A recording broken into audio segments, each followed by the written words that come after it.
She had just had her first child, a beautiful baby boy named Leo.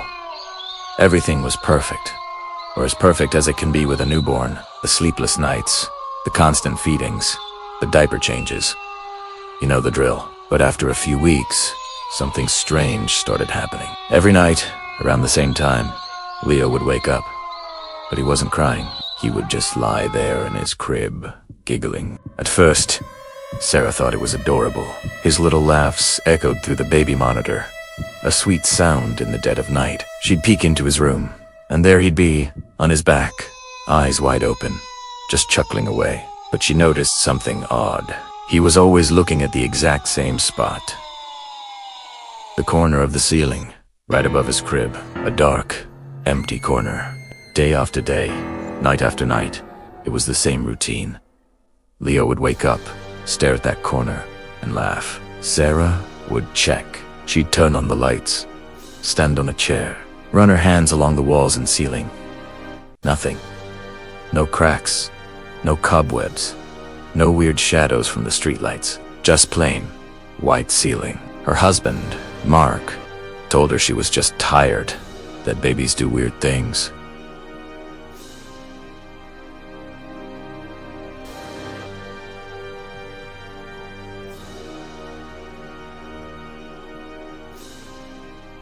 The air was thick, and that corner seemed to loom over the crib, darker than the rest of the room. Sarah started to dread nighttime. The sound of Leo's laughter, once so sweet, now sent a shiver down her spine.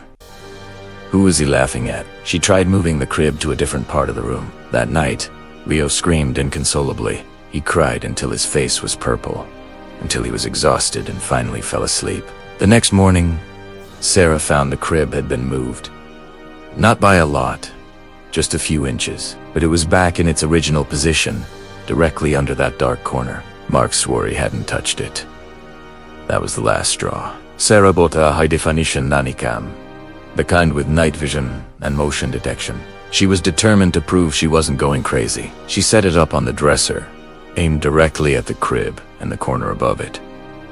That night, she didn't sleep. She sat on the couch, her eyes glued to the live feed on her phone. Right on schedule, just after 2 a.m., Leo started to stir. He rolled onto his back, his eyes fluttering open. And then he smiled, a huge, happy smile.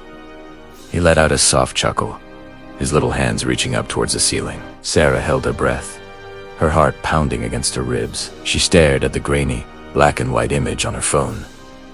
The corner of the ceiling was empty, just like always. A wave of relief, mixed with disappointment, washed over her.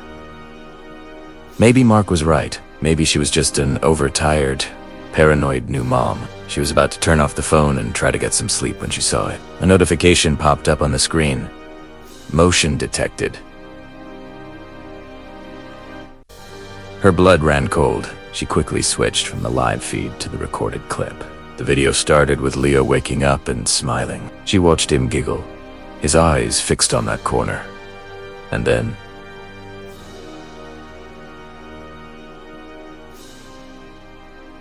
a human shape, dark and gaunt, was descending from the corner.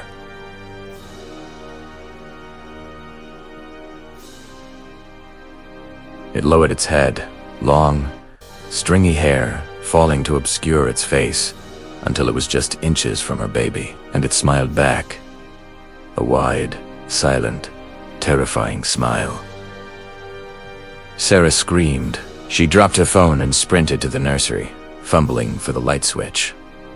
The room flooded with light. Leo was there, in his crib, blinking up at her, a little confused.